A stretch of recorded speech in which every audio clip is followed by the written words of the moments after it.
Om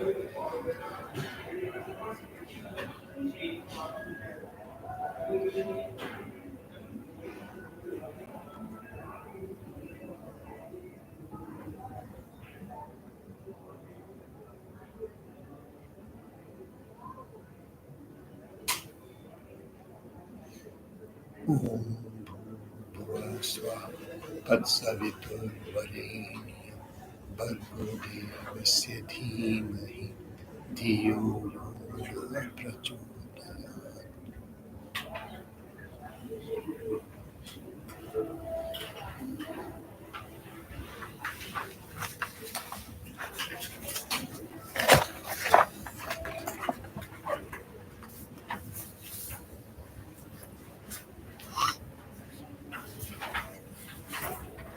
So at the beginning of chapter 9,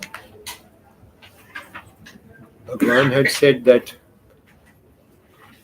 we had seen in chapter 8 the Dharana Yoga, where how you have to hold the pran between the eyebrows and uh, and focus on Om, that being the method by which you could walk towards the path of mukti, moksha. So that being a difficult one, the question which arises as to what could be the other ways to do it? How can I realize the ultimate without going through such a difficult process? Not everybody can do that. So here he starts off by saying that in various places in Gita, it's been said that सब कुछ वासुदेव ही है, आत्मा ही ये है, समस्त जगत है. Atma is alone this entire Brahmand, this Jagat. And Brahm Advitya ek hi hai. Okay. Now these three sentences have been said, and if you focus on these sentences, you realize that it has been said that this is what it is. जो चीज realise करनी है वो यही realise करनी है. क्या चीज रियलाइज करनी है? सब कुछ वासुदेव ही है, आत्मा ही यह समस्त जगत है, ब्रह्म अद्वितीय एक ही है. Right? So how do we understand this and how do we get going with this is what he starts talking about. And he says that this particular Gyan therefore becomes the supreme Gyan, the best, the most ultimate, unsurpassed Gyan. It is something which is nobody else can explain. It's very difficult. Okay, so also it is like it's brilliant in a sense that it is just the truth, absolute truth. And it is also brilliant in the sense that if you can realize it, then all your past, whatever karmas, sins which you have had, they get washed out for generations in the past. So it's not as if it purifies you just now, but it purifies you for all your previous sanskars, whatever else you have had. Prarabdha, karma, jitne bhi hain, they all get cleared up. And that is why also it is very, very, very powerful and very pure. Then he goes on to say, how do we understand this? To understand this, we should have Shraddha.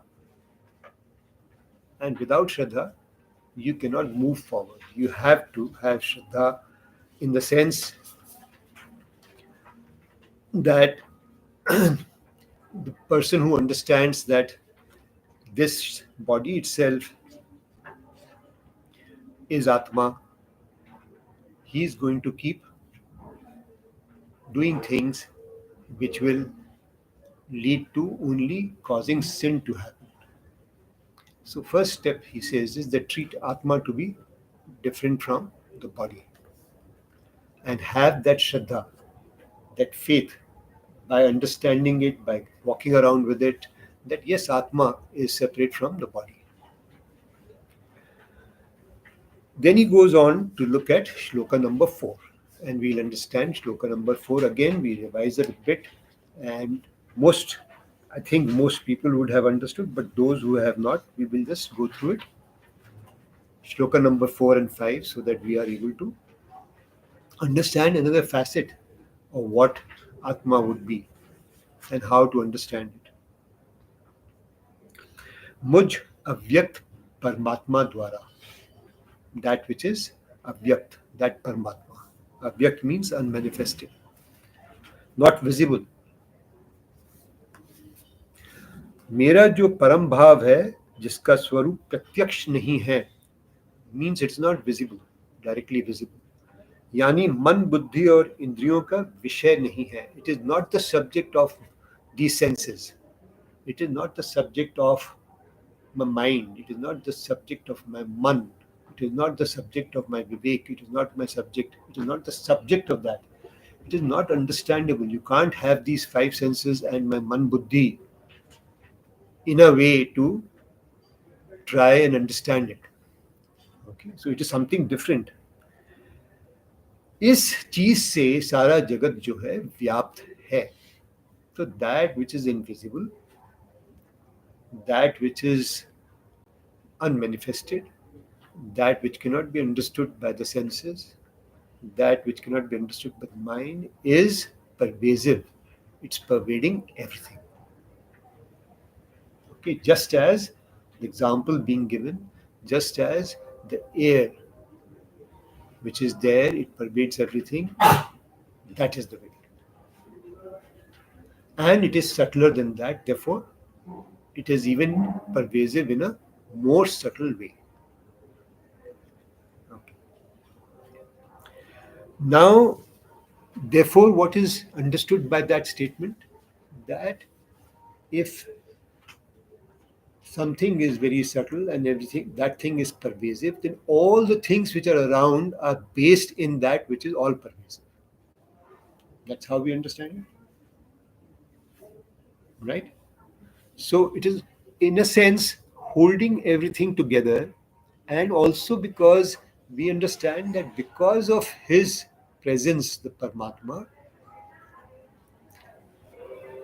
human beings, creatures, anything is becoming Atmavan, means it is having that life force which is coming into it. It is becoming manifested, it is becoming. सो वो आत्मवान होने के कारण भी वो सब में है, और उस प्रकार से सब चीजें उसमें स्थित है. ठीक है, ठीक है, ठीक है, ये बात, इतनी बात ठीक है. Okay, right. सो सब चीजें उसमें स्थित हैं because it is all pervasive. Then he goes on to say कि ये सब चीजें जो है मेरे में स्थित नहीं है.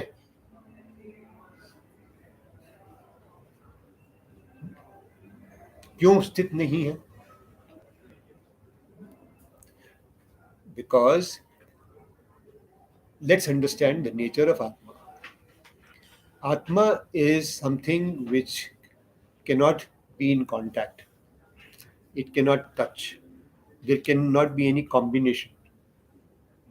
Why cannot it be? Because if there is any combination, if there is any touch, then that thing which is touching this, if that decays, then this will also decay.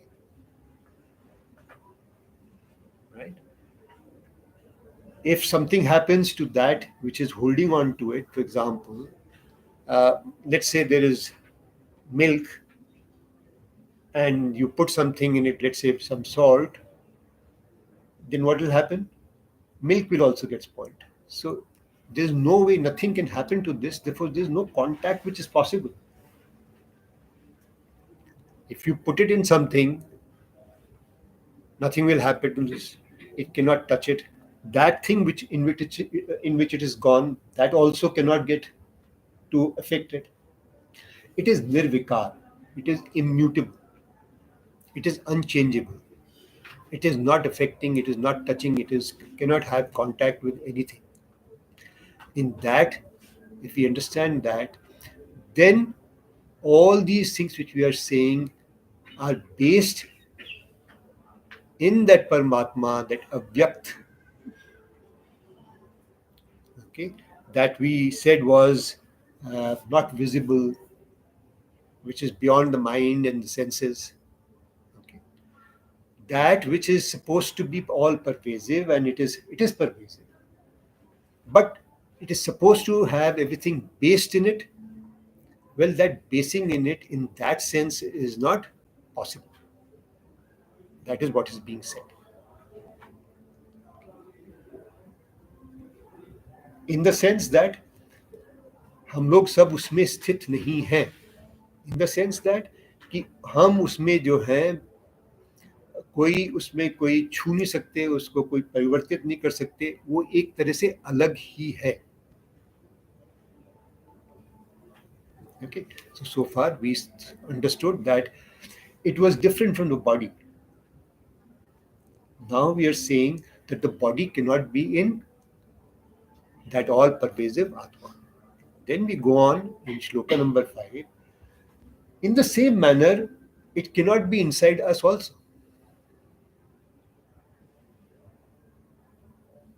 Logically speaking, that which is not touching cannot be touched. If I go inside it and touch it, it cannot be done. If it comes inside, how can it touch you? Okay. So it is therefore pervasive, but we understand it as if it is inside us, but it is all over. It is just as saying that the air is inside the pot. Now let's understand, when we're saying air is inside the pot, is it so? Is it so? Is it so?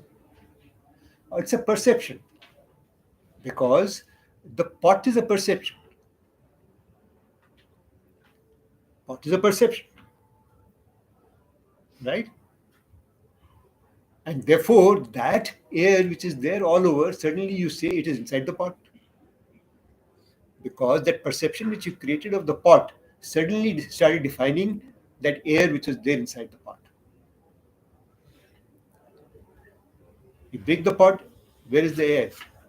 Is it inside the pot? So it is perceived to be inside us.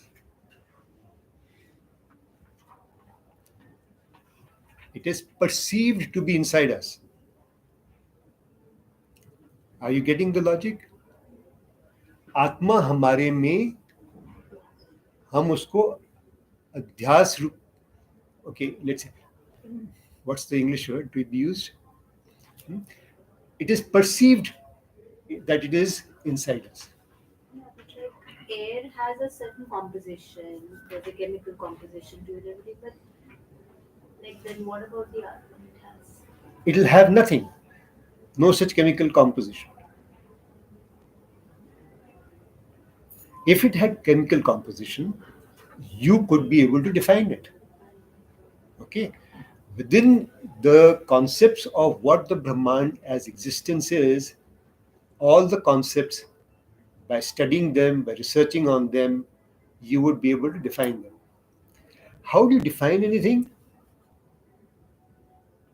Using your mind and your senses. And some logic and maybe science. And through that, you do experimentation, apply logic, everything. But it is beyond all that. How can you go into something for which the tools are not there, if it is existing outside of that? Okay. Is my body real or is it an illusion? Am I real or am I an illusion? And if I am an illusion, Maya, then nothing can be inside an illusion. Whatever Brahma is all over. But I am an illusion and therefore Brahma cannot be in me in that context. That's the way I would. Absolutely right. That's the next way to look at it. If you are able to understand that you are an illusion by itself, okay, then the answer is clearer. But I am not getting into that space just now for the moment, okay? Because to understand how we exist by itself, we do exist as an illusion. So let's look at the example of the snake, which we spoke about last time, right? Sorry. He sent that clip in the group about the fish and marine and water fish in the sea. Yeah, I remember that. Yeah, so let's take that example again. And the snake, we see a rope in darkness, and we say that it is a snake. Okay. Now, is there, when we see the light, then what happens? The snake vanishes. In the rope, did you see the snake? No. It is just an illusion. Does not exist in the rope. Yeah, but when the light comes, you see the rope. Sorry. When the light comes, you do see the rope. Yeah. So So that's when not an illusion. so when you are, let's say, in a semi-dark path, walking past something lying coiled, your first thought could be that it is a snake. And then when you put attention to it, you say It's a rope. it's a rope. Okay. The existence of the rope in the snake is not there. It's not there. You look at the rope, can you see a snake in it when there is light? Only because of that fraction of a second, you, through your ignorance and your own bhavna, bhai in this particular case, fear, you thought it is a snake. And because they look similar. I mean, the structure. We can look at many examples. Okay, this is just one example I'm giving to you. Okay, is there a snake in the rope? No. Is there a human being in Brahma? No. No. It's only an illusion. Okay. Through our own ignorance, we have created our own identity with the body and the mind and all the attributes which we have given to ourselves. The body is real. Body is not, Just therefore, like this, just like the rope is real. Yeah, that's what the Yeah. rope is real, The body is also body is real. not real. No, I mean if we exist, we are real. How can you be real? Tomorrow you're not there. Today You I go- am. Today you may say you are there, but that which is real persists eternally. You know that. That which is eternal is what is real, is the truth.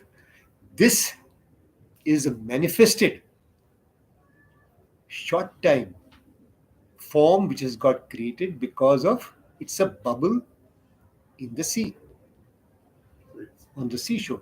For a short while, Yeah. it comes For that and short goes. while it's real. For that short while it exists. It is only existing to those who are thinking it is real. Let me take you an example, another example. So I'm going to keep taking examples. Okay, if she had one, I'm going to give you another one. You're in a dream. You see yourself doing many things. Many people come and talk to you. Do you exist in the dream? For that moment of the dream, maybe you can say, but as soon as you're out of the dream, what happens? You're real. You fell into the mud pot or mud hole. You got dirty. No. You realize immediately that I was in a dream and that is not really me. What is that real me is the one which is able to see the dream. What is that real Brahma, me, I, is that which is seeing this body as if it is in a dream. So in that sense, even the rope is an illusion. Rope is also an illusion, but when you see a illusion of a snake in a rope, then there is an example which is being given. No, it is not to Now let's look at another example. You said, well, it's because of darkness. Now let's look at a place which is a desert sand. In the sand, you see a mirage. You see water. What is the what is the connection between water and sand? In case of rope and snake, there's a connection. What is the connection between rope and sand? So sand and water? That science explains now. What is the connection? Let us ask. Thirst. It does not. Thirst, exactly. So what there's no form which is of any connection, right? You can't say that there was a rope which had a form, therefore I thought it is a snake. Rope had that sort of length and that sort of coil, and therefore I saw a snake. Desert sand, what do you see? Any relationship to water? If you go and find that water, will the sand be wet? Is the water there in the sand? No. Similarly, Is the rainbow real? yeah, so it's one example of you're right. So basically, the sand is just that Brahma, where you have, through your own desire of thirst of water, Probably the ripples on the sand also. created that illusion of water. You have created this illusion of yourself as an identity, as a body. Can it be explained by the quantum physics? We'll not we'll do it outside the room, okay? That's okay. We can do that as well. I can talk about that. It's the same thing, that which is supposed to be there at a particular place is never there. Okay? Schrodinger. So this is Schrodinger saying, okay? That which you say as a wave, the particle is a wave. You are looking for a particle, you will see a wave. If you go and look for the wave, you will see the particle. You will not find what you're looking for. The illusion of that is what you will find.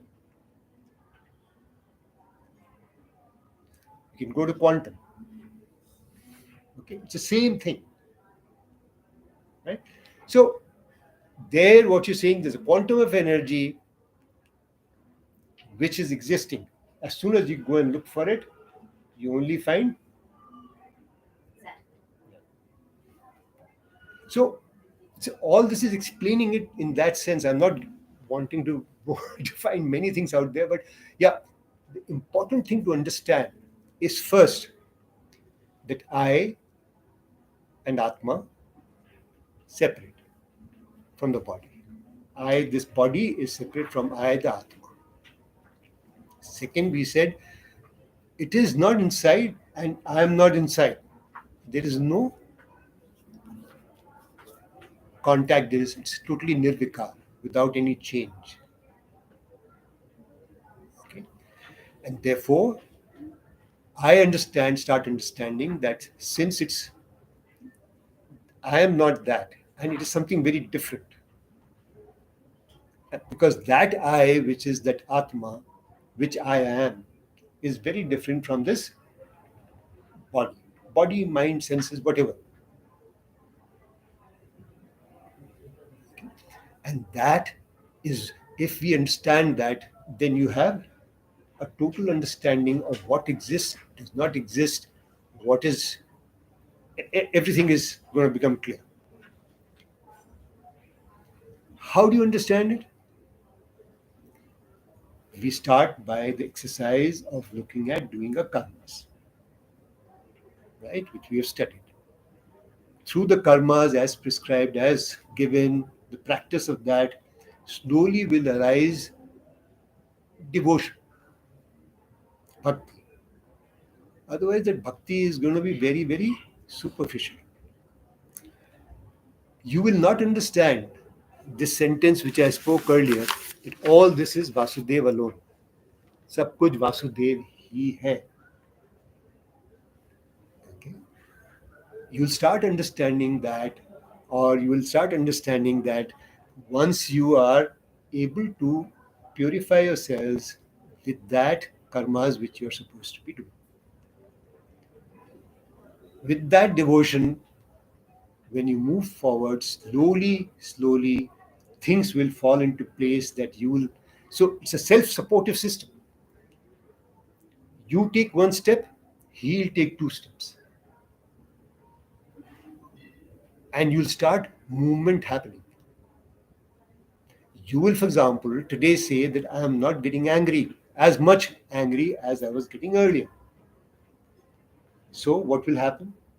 You will test that philosophy out again, that practice out again and again. And you will say, yes, there is a possibility that what we're talking about as Brahma actually exists. That Vasudev, which we talk about and everything, actually exists. There's a possibility. When you first walk into this room and I say everything is an illusion, you are not going to. You say, I'm going out. This is something which is fantastic, you said, but thank you. Okay? But you will say, yes, there is a possibility that I am treating myself to be the truth when actually I am just like a bubble in the ocean. I come and go. My existence is so transient It's like that what you within like within you say, seconds, sorry, Shan Bhangur, right? So within seconds, I disappear into nothingness, and nobody is going to remember me ever. Right? All this importance which I give to that I, which is my ego, vanishes in a second, and you know it that it can happen to any of us any moment. Some people may even live in that fear of losing that identity or ego or whatever you call it. Okay? So we start looking at what is it that we need to understand. As soon as you start understanding that I, that Atma, is different from this body, the process starts. Because now I have distanced myself from the actions which are being performed by the body. I am not the body. It is my body. I am not the car. It is my car.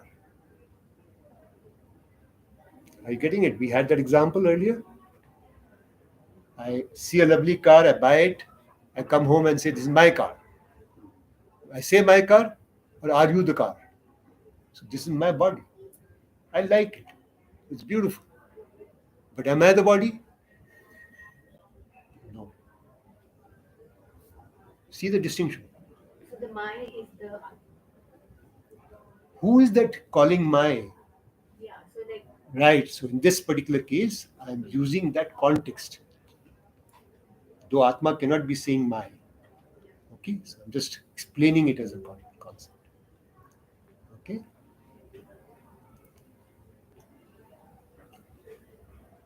Are we okay with this? Should I move forward?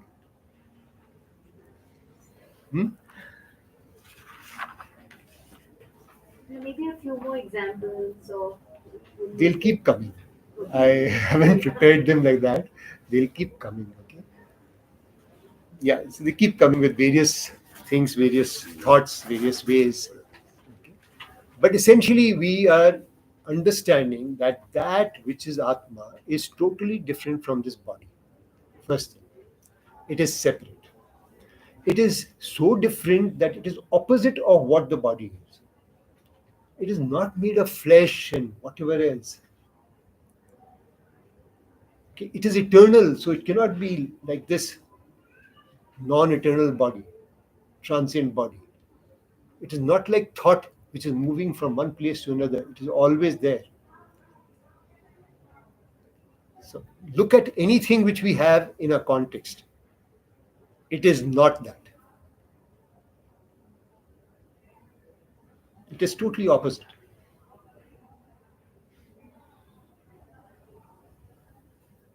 So it cannot be really understood so easily because to explain it, the senses, the words, the action oriented speech, etc., etc., is unable to grasp it. So how do we start grasping it? Is by first doing our karmas, then getting into bhakti, and then getting into certain logics which we will use as we go along. Some of that is embedded even now in what we're talking about. Okay.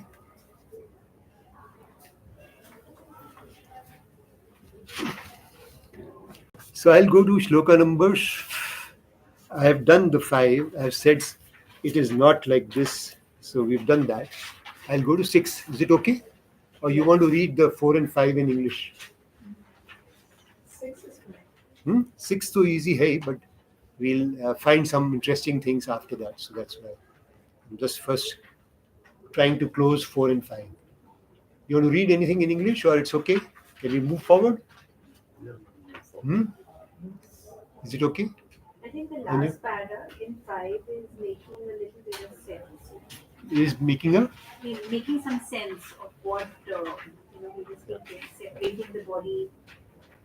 and it is totally opposite. Yeah, yeah. Then I'm going to shloka number 6. Here it is giving an example as to how it may be existing. Okay, just giving you a perspective. In this world, सब जगह विचरने वाले परिमाण में अति महान वायु सदा आकाश में ही स्थित है. This air which is there in this entire space which we have here exists in this space. So this air is existing in space. Okay. And it is based in this space. Right? But does this touch the space? The air or the space touches this air? Is there any friction? Is there any thing which is happening between them? The Akash and Vayu, they are separate. But Vayu is existing in Akash. You're looking for another example? Okay. Right. वैसे ही आकाश के समान सर्वत्र परिपूर्ण मुझ परमात्मा में समस्त भूत निर्लिप्त भाव से स्थित हैं. Just as this air exists in the akash, in the space, in the same way all the creatures exist without touching me, without being sort of in contact with me. They exist in me in that sense. Just as in the akash, the air is existing. Okay. Can you read that in English, somebody, please?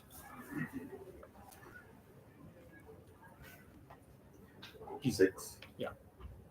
It is well known in the world that the great air which is moving everywhere and is of vast measure always subsits in space, Akash. In the same manner, just as in the space, in the omnipresent me, the Paramatma, all beings subsit without any touch or involvement. No, like this, in this manner, the This is time now. in which Yeah. the world exists, just as air is based in the space, those all things are based in me. Okay. So let's read the 7th also. These entire beings, hey son of Kunti, at the time of Catastrophe. Castophone, attain my three gunamai, not beyond apara, impure, nikust, Nikrisht. nikrist, aprakriti, or nature. And again, at the time of the birth of the new kalpa or origination, I just as earlier again originate or create those beings, give birth to them. Okay. So let's understand this. Okay. There's a little few words which need to be understood here. So first he explains that just as in the Akash the air is based. Okay, all things are based in me. What happens when everything is going to be destroyed, in the time of pralaya, in the time of any catastrophe, in the time of all dissolution of this entire cosmos, universe, is that everything gets dissolved, and when it takes birth again, how does it take birth again is what is being talked about here. It The birth takes place through this prakriti, this prakriti which is made out of three gunas. Okay? It is a three gunmay prakriti, or and it is apara. It is not so beyond.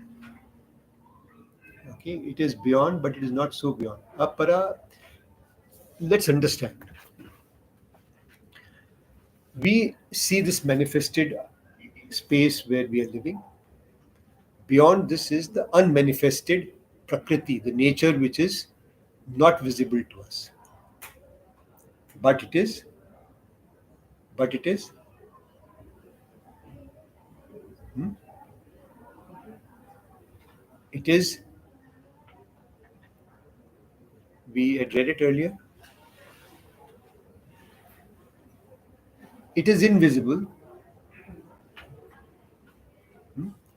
but it is not, but it is not eternal. It is destructible. It can vanish, it can be destroyed. Prakriti. Each time Brahma wants to create this manifested world, he, through his Maya, through his power, through his Shakti, okay, creates Prakriti. This Prakriti has three gunas. These three gunas, jointly with whatever is our, we'll use the word swabhav, okay, as beings, we manifest ourselves. How do we manifest ourselves? We have lots of past karmas, the impressions of the past karmas, which now need to be sorted out, fulfilled. Those impressions are being carried by our Jivatma, the essence of the ignorance which we have. Okay? And that Jivatma, through its own desire to sort out those karmas of the past, wants to manifest itself. It manifests itself with the help of these three gunas of the Prakriti. Okay? It classifies itself, all the things which we have as impressions, into various things and categories, and helps us to come up with something which we call as our identity. You heard something? Okay. And this identity is what we are constantly reinforcing and defining for ourselves as we move through our life. Right? This Prakriti which we are talking about is a para, it is not beyond. We call it sometimes para, sometimes we call it apara, depending on the context. Here it is used as apara, it is also used with the word nikrisht, it is impure. So as soon as it is said nikrisht and it is said apara, it becomes prakriti by itself.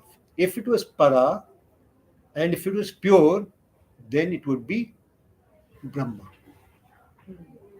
Are you getting the difference? If it was being called para, beyond, and pure, because Brahma is pure and it is beyond. Okay, so sometimes we use the word apara for Prakriti, sometimes we use it para, but here because the word nikrisht has been used, it is very clear it is Prakriti. Sorry. Yeah. So in that sense, when the kalp is over, when the time comes for the manifestation to happen again, उसके उत्पत्ति काल में I will again bring to existence all the creatures who had dissolved or passed away or dead or destroyed at that time, at the end of that particular kalpa. Okay, that's what's being said here. Why is he saying this? He's saying this because he's again saying that I give birth to, I bring to manifestation. So if you have forgotten that I am giving birth to this entire manifestation, then I am telling you that again. Because what he has to say next is also important after this. Okay. In that context, he is bringing you back to it, because otherwise, Atma, Brahma is separate. It's got nothing to do with your body. It is not inside you. You're not inside that. It is Vikarrahit. It has got no change, so it is not performing any action. But here we are back to the state where he is bringing us to manifestation, and he has defined that manifestation happening in a sense through the route of Prakriti, okay, and Prarabdha, etc., and also saying in the Sagun context that I bring you to manifestation. You getting it? Okay, Rahul? If Both ways he is bringing you to consciousness here. two disparate parts. One is, I'm reminded of a child who's playing with a bunch of Lego toys. Right? The Lego toys, the child is building something and has created something. Now, whatever is in that Lego land is in a state of illusion, because whatever is in the Lego land does not know that it has a finite life at the will and pleasure of the child.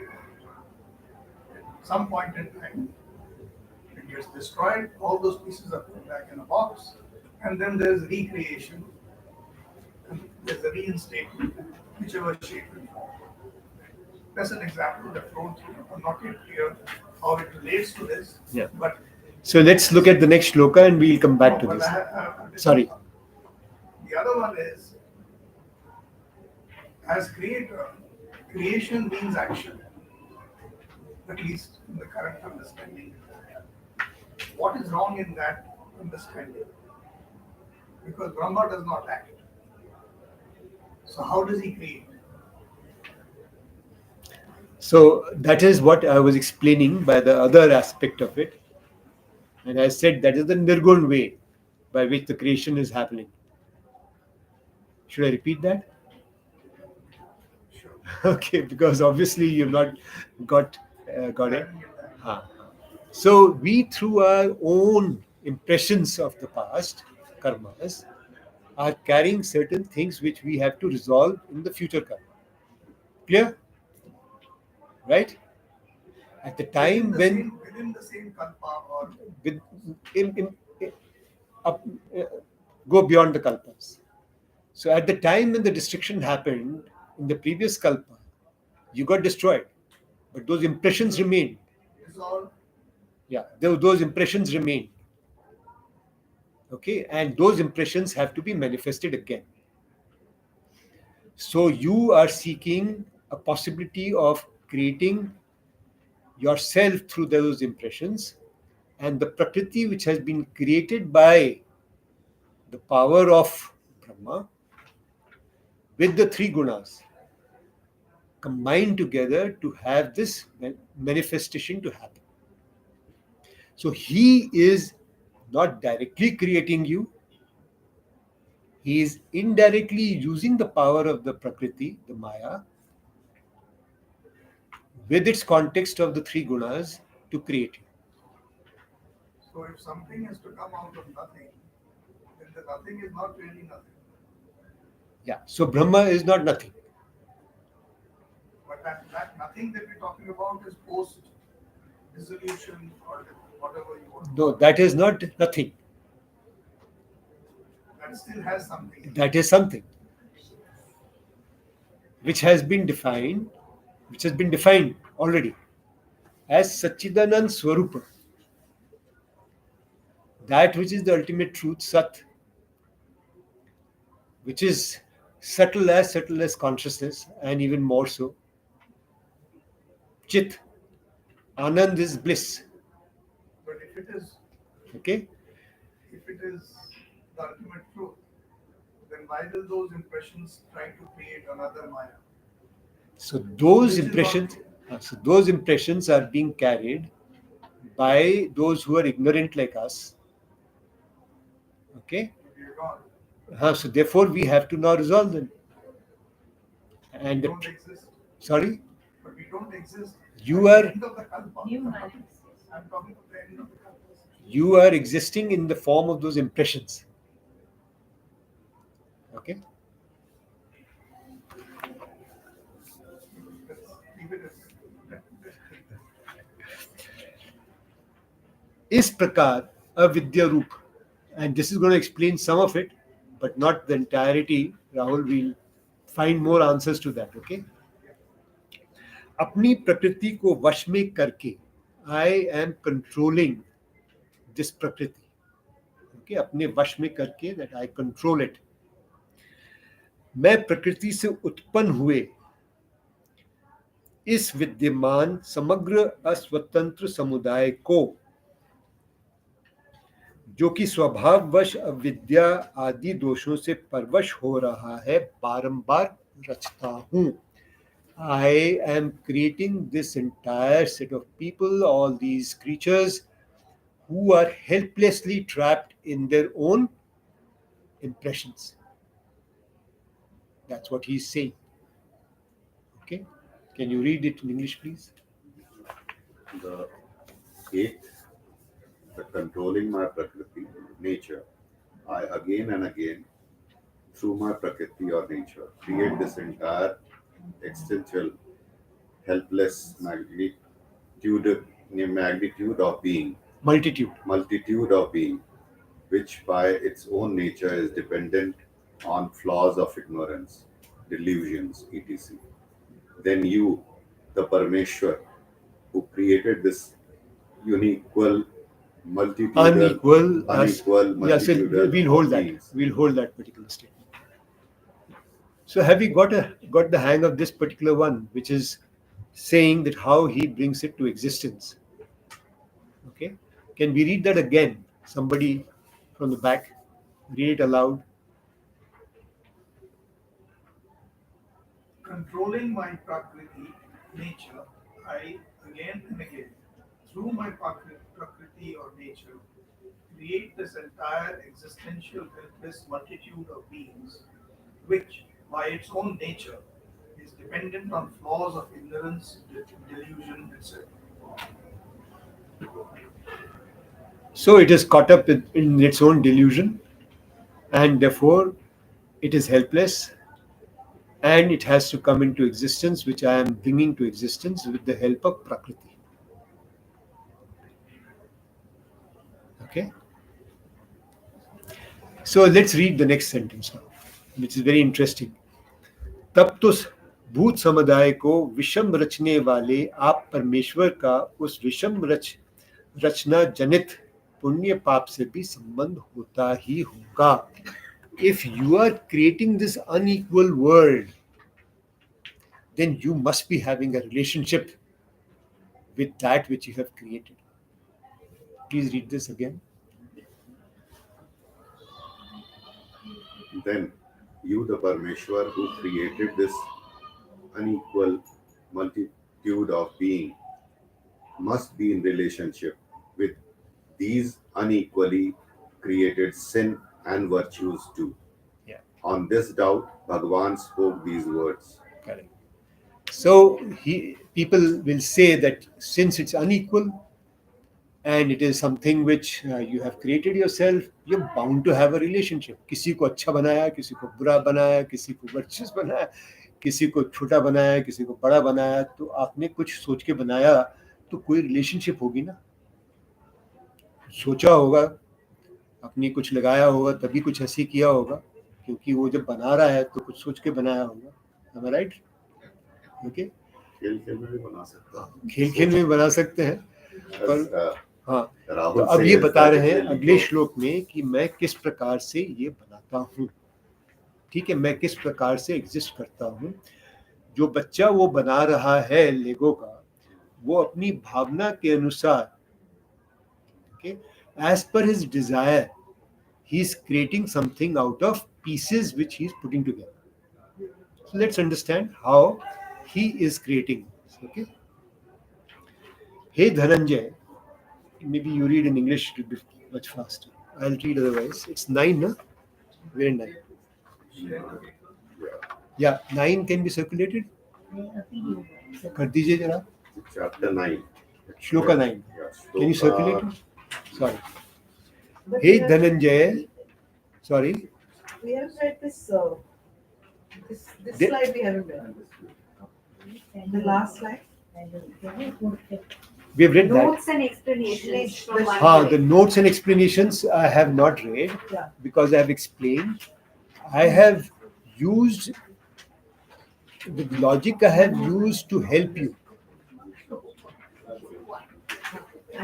And you want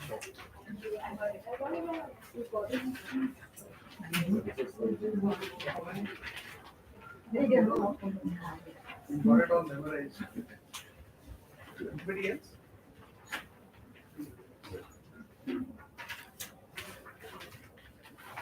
The last slide of the handout, which was 1 to 8, the last slide there, I have used essentially to help build up a logic and, and understanding for yourself. Okay, what have I done? I have marked 1, 2, 3, 4. And these 1, 2, 3, 4 are certain principles which have been spoken of in shloka number 4. Okay. And if you go to the slide on shloka number 4, those logics are given there. 1, 2, 3, 4 sequentially. What are these logics talking about? They're talking about in which way are all these creatures based in Brahma, and in which way is it being considered that Brahma or Atma is based in the body? Okay. Then there are aspects which have been taken as two principles which have been taken in shloka number 5. And when you look at those two principles and apply it on those 5 which were given earlier, then how the logic gets built up to understand that he is not based and they are not based. Okay. Apart from the example of the snake and the rope, which is used to say that is the rope in the snake or is the snake in the rope, these logics also help you to understand this particular facet which we have spoken of. That's the only reason I have created that slide. That's more for us to logically understand, okay? Not just by an example. Okay. So that's an extra read. Whenever you find that you got lost in it, you can come back to it. Okay.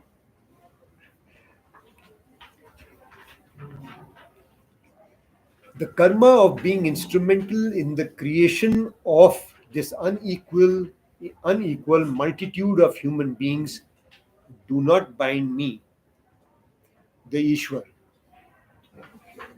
Okay. I'm reading shloka number 9. Hey Dhananjay, the karma of being instrumental in the creation of this unequal multitude of human beings do not bind me. Okay.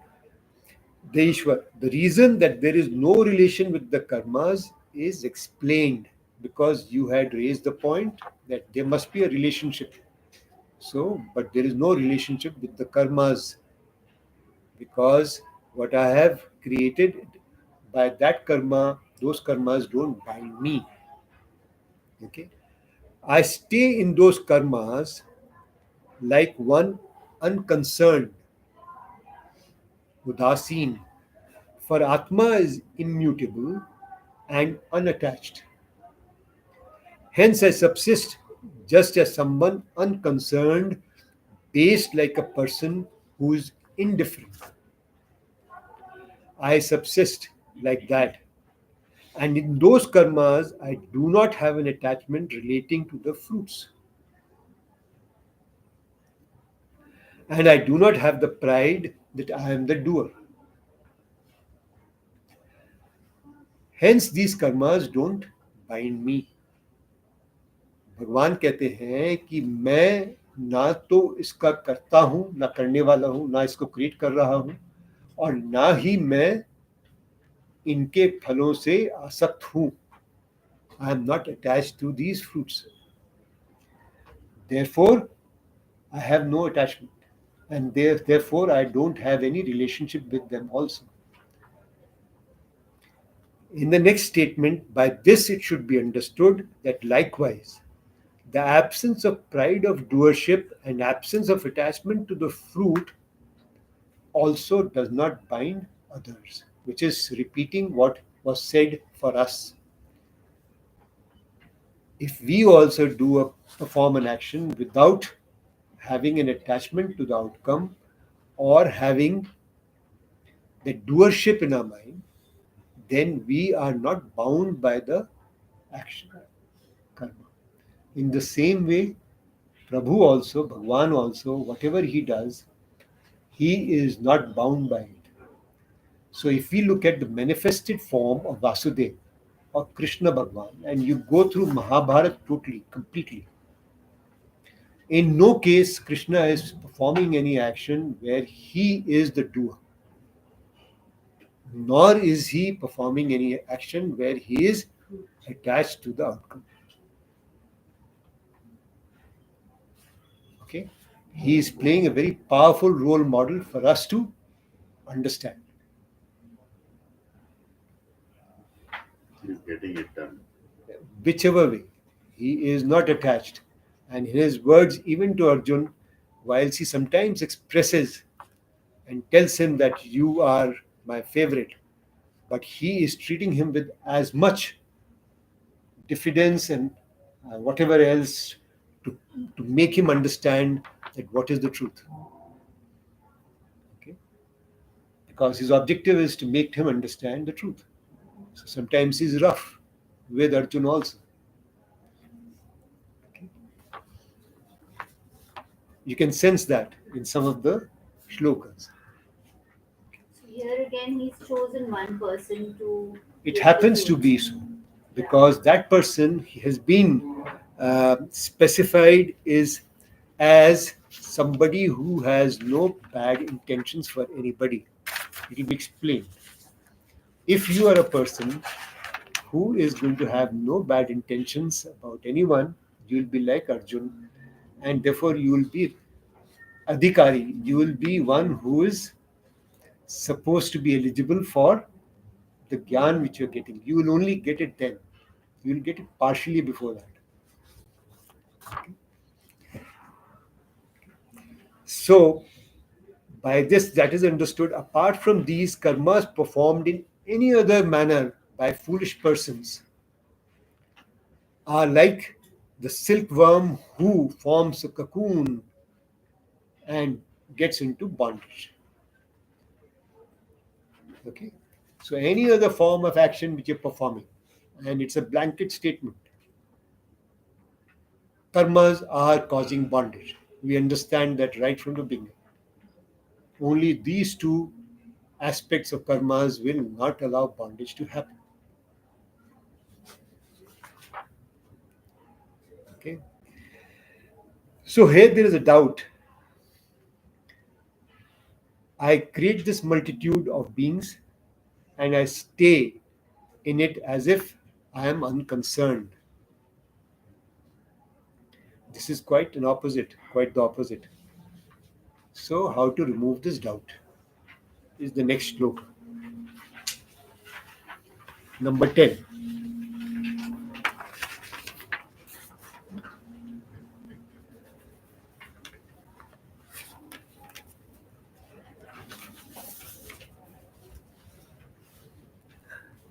that which is in by nature in the nature of, or in the form of witness, sakshi, asat, anasat, and immutable, nirvikar, inspired by that me, the sustainer, adhisthata.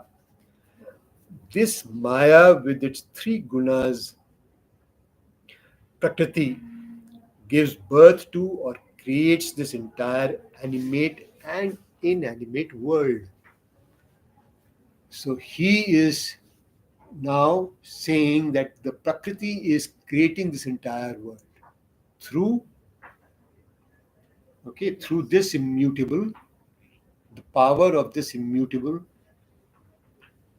the power of this witness, the power of this, that which exists perpetually. So through this Maya, through the Maya of this Adhisthata, the Adhisthata is a term which we'll come to again and again. Adhisthata is that on which you are based, on which it subsists, everything subsists, the basis. Maya, with its three gunas, Prakriti, gives birth to or creates this entire animate and inanimate world. In the Ved mantras also it is said, in all beings there is only one Deva who is invisible. That Deva basically is referred to Brahma here, who is all pervasive and the inner self of all beings and the supervisor of all karmas, which has been repeatedly said already. The basis of all beings, witness, consciousness, pure and without attributes. So this is what we call Brahma. That is what he's calling Deva. It is said in all Vedas, in all various Upanishads. The same reference with minor variations in words will be available. Hey, son of Kunti, for this reason alone, I am called the supervisor. I am the Adhyaksh. I am the chairperson. Hence, this, with the animate and the inanimate, the entire world, which is with form and is formless, is changing into all its states, stages, forms, whatever. Because I am different, I don't change, but this Prakriti with its gunas is making everything change through your desires, you're making everything change, and all the states come into existence. Okay? So what Please. is the, can I just ask one question here? Can I just ask, what is the reason for, I didn't understand, he's given that explanation. What is the reason for this world to come into existence according to him? It's powered by Brahma. That I So, understood. powered It's by powered by Brahma, him. he creates Prakriti. Yeah, but what is the Prakriti, cause, reason for it to be created? Did he explain? Has he he explained that? he has given that earlier. He has given that I do this to help people to come into existence, to fulfill their desire and realize me. To realize him. Yeah. So the purpose of the Jagat, this universe, the world, because that is the only way a human being can realize the truth. There is no other path which is available. Human being is the illusion. Yes, this illusionary I, which I have created for myself, how do I get rid of it? And the path has been provided through this Jagat, because you cannot not act. Being pravritti roop, that which is all the time having an intent, having a propensity, which is the word pravritti. You are going to be in action all the time in any case. Any action you perform, therefore, will cause bondage. You will therefore stay in the cycle of birth and death, in this bondage of karmas for eternity. How will you remove this bondage? Let me ask this question. Only through that By self-realization. Only by getting rid of the bondage of the karmas. Starting point. You cannot not act. Existentially, action is inherent in us. But you start as a child and you ask for milk, action is started. Okay, the desire for fulfilling my stomach is manifesting itself. I'll grab, I'll be greedy, I'll do everything. Are you getting the point? So I have everything is action. Now the only way you can get out of action is to understand. Self-realization. No. How do you get out of the bondage of the action? Not attached. Purification. How do you get not attached to the action? Not Correct. looking at the fruit. Correct. Do the right karma and not have the doership, which he then calls purifiers. The logic is fully built into the system. So Brahma creates the illusion He and create then No, he is creating the prakriti, that Maya, through his own Maya, his Shakti. Why am I calling it Shakti? He's just creating work for himself. No, he is doing He this. just allows those impressions to go at the end of the kalpa. He He is. can just chill out. He says that in Shloka chapter 3 and 4. You've forgotten that. So I'm coming back to it. Okay. He says, I create this only to help the beings to realize themselves. But he's first letting those beings come in, become beings. Because when he created that, But why? when he created through his Maya Shakti, he only created the sun. Let's go back to chapter 4, Shloka number 1. Okay. He created the sun. And that stayed for eons, for some lifetimes, let us say, okay, alone. And then he said, okay, we will have the son of the sun. The son of the sun is Manu. Okay, and then the rishis came into existence one by one. And when the entire set of desires of these slowly things degraded, people will have desires. If they're human beings, they will have desires. So it degraded. So when it started degrading, he says that I come back to manifest myself. That is the process. In that Surya was created, then Manu came, and the rishis came. But why? Because Why he was Surya created in the first place? because there is a manifestation. When he wakes up, manifestation happens. You saw that in chapter 8. When he wakes up, manifestation happens. When he goes to sleep, he dies, collapses into catastrophe. Do you remember those shlokas? Yeah, but that is after creation has happened. Yeah. So when he wakes up, If the creation has not, it happens. Right? See, you'll have pulled these out from various places within the Gita. Okay, it is there. Otherwise, you'll get into Puranas, and then there's entire set of stories which will tell you what and how. But those are more from a perspective of Sagun. This is what I'm talking about, is more from a perspective of Nirgun. So here we are in the shloka number 10, and we have run out of time. Can I try and finish a bit of this? Okay. Because the entire propensities of the world are only meant to be objects of knowledge. Propensities means जितने भी हम कर्म, जितने भी forms हैं, जितनी भी चीजें manifested हैं, they are objects of knowledge. कौन सा knowledge? That कि हमें ये चीजें पता लगे. Okay, and of the witness consciousness.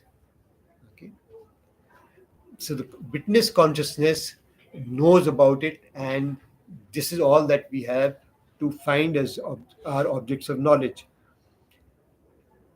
So essentially, after that, he goes on to say that